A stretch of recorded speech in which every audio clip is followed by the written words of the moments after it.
What's going on, Tamers? East here, and with the release of the EX09 Versus Monsters set happening for the Digimon Card Game, I thought it'd be fun to take a look at all the major archetypes and support that this set provides. So in this video, we're going to be talking about the version 5 DM trait Digimon.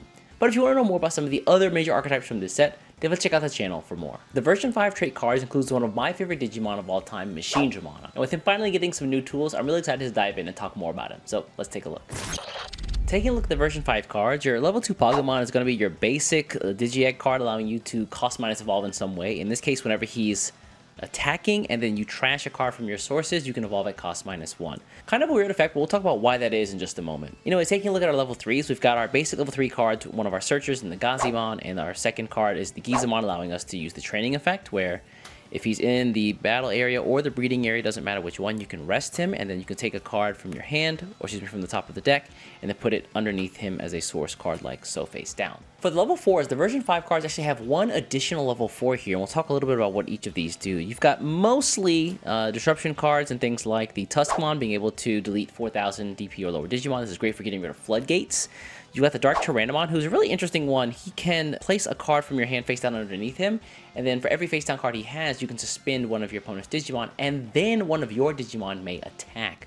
In this case, you can just run over something that's smaller, or in this case, because you're using the Apogamon's effect, maybe you can evolve mid-attack and then make something even bigger than what they have on board. Level 4s also include one more value card or resource card in the level 4 Devidramon here, where you can take a card from your hand, put it up underneath him face down to build up a source, and then you can just draw one card. Really easy, really simple cycle for the most part. And like a lot of the other version cards, with the exception of version 2, Raremon's going to be your end of turn evolve card, where once you've got a couple cards in trash, you can take some of those version 5 cards at end of turn, put them underneath him face down, and then he can evolve into a level 5. For your level 5s, your X-Tyrannomon is actually going to be your paired card with the Raremon, where you can evolve by putting 3 cards that are face down up underneath the Raremon, and the X-Tyrannomon says you can evolve into him at cost -1 for every face down card you have, so that makes him a really easy option to get into at the end of the turn, and he also has a great disruption effect that goes along with that. With him, you can suspend one of your opponent's Digimon, and then by trashing one of his face down cards, you can bounce one of your opponent's Digimon with the lowest DP who is suspended to their hand. And additionally, he's got Fortitude for a little bit more staying power.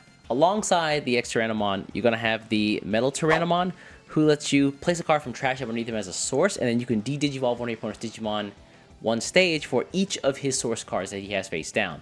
Additionally, at the end of that, you can delete a 3,000 or lower DP Digimon. The idea here is to just de-digivolve something all the way down to level 3 and then just wipe it off the board. And then finally, we have the boss monster himself, the first non-ace level 6 for the version or DM trait Digimon cards, and the Machinedramon, where similar to the old Machinedramon, he can take either 2 face down or 2 sideboard cards whenever he's removed from the board and just trash them, and then he's not removed from the board. Pretty cool. He's also got Assembly 6, allowing you to take just 4 Cyborg trait Digimon who are level 5 and put up underneath him in order to play him down for, again, cost -6, in this case being a 6 cost level 6. Not bad, not bad. And then his on play, when digivolving and when attacking once per turn effect, allows you to take a version 5 or a level 5 Cyborg from your hand or trash, put up underneath him as a top source, and then use its on play effect as if it was his own. And when you're just considering all the version 5 cards, you've already got some pretty great options at your disposal, but then expanding to all the cyborgs in the game who are level 5, that becomes even wilder. Some of my early takeaways for the version 5 cards include your end of turn Raremon into X-Tyrannomon play, or EX09. Someone tell me, what is correct here? Your Tyrannomon level 5, essentially, the guy with the puppet costume, you know the one. It seems nice as a removal. The fact that he also has Fortitude means that he can come back, although you'll be giving up all of your sources. So it really feels like this might not be the play you really want to ever go for, unless you need some removal really quickly on the board. It really does feel like that you want to be able to get to the Machinedramon by the end of the turn, and then use his effect to do something like, memory tips over. You can slot in the Dark Tyrannomon on top, use the Dark Tyrannomon's effect to slot another card on the bottom, and then you can make an attack before the memory or the turn passes over to your opponent's side. You can make even better use of this effect using the X-Tyrannomon's inheritance effect all turns, where whenever you delete a Digimon, you just trash on your opponent's security. So that turn he comes out, you can safely check security and also hit the board at the same time. And now that he's got all of these sources, it makes him really, really hard to remove. I haven't really talked too much about these cards thus far, but the Analog Man and Analog Youth cards, while they may seem useful in a lot of the other versions, I feel like they are especially strong in version 5, considering Machinedramon can extend his lifespan using these 2 cards every single turn. Their effects allowing you to turn after turn slot more cards underneath his sources to keep him around longer.